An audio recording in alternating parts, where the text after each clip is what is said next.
31 মে বিশ্ববিরোধী তামাক দিবস। জিবিপি হাসপাতাল এবং এজিএমসিতে একাধিক কর্মসূচির মধ্য দিয়ে বিশ্ব তামাক দিবস উদযাপন করা হয়। শুক্রবার এজিএমসি শিক্ষক ফোরামের উদ্যোগে ছাত্রছাত্রীরা হাতে সচেতনতামূলক বার্তাবহ প্লেকার্ড নিয়ে মিছিল করেন। তাদের সাথে উপস্থিত ছিলেন স্বাস্থ্য দপ্তরের অধিকর্তা ডক্টর সঞ্জীব দেববর্মা, জিবিপি হাসপাতালের deputy medical super doctor Kanak Chowdhury সহ অন্যান্যরা।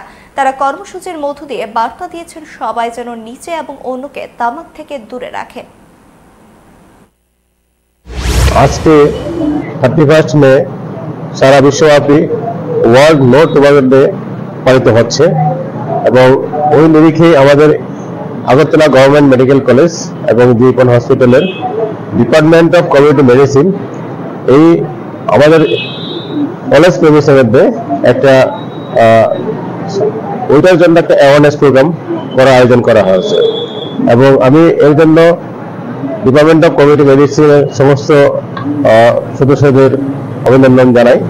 এমন একটা দিনে একটা জনসাধারণের জন্য একটা সাবধান অবলম্বন করার জন্য একটা আবেদন রাখার জন্য।